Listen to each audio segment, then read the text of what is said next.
I think the biggest thing I seen was Dale's confidence going into that race. He was always confident racing here, but we all just felt like that was our day. I think we led 150 or 60 laps of it. We led most of the race.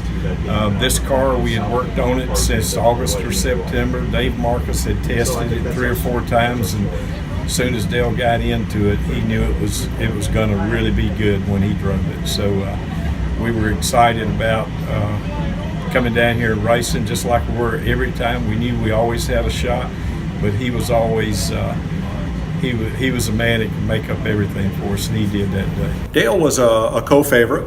Mm-hmm. They were not picked to win by everybody, but everyone felt that he would contend for the win. He would lead laps, and then everybody thought fate would intervene, as it had 19 years in a row before. And I guess we got to speed weeks, and it just seemed like the deeper we got into speed weeks, the better the car got. As the track was losing grip, we didn't lose the handle on the race car, and I think we finally reached a point that we really felt like that the only team that could beat us is if we ended up doing something to beat ourselves.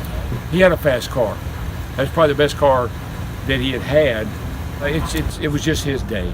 Just like all those other days were not his days, that was his day. I was happy for him. He needed to win this race. And I remember coming around off turn 4, and all the cars are backed up on the track. And Hammond, I said, what's going on anyway? How come we can't get on pit road? And he said, pit road is full of people, and they're all standing out there. I said, for what? He said, everybody's wanting to congratulate Dale. And for a second, it kind of aggravated me, but then I thought, now how cool is that? To have everybody line up and have him drive by and congratulate him on winning that race. Dale's, our sport's full of Dale moments, things that Dale did that we don't never forget, passing the grass or whatever. And that was one of those moments that we'll never forget. All those people lined up to congratulate him on winning that race. Unbelievable. And the only way that happens, and I don't know if we'll ever see it again, I don't think we will, is to be so close, to be so good, and to have some dramatic thing happen more than one time over a long period of time of somebody being so deserving and knowing how much it meant to them to get that kind of respect. Well, it could be one of the more popular wins that there's been in the history of NASCAR. You know, I don't know if you could have scripted any better. Dale's 20th attempt.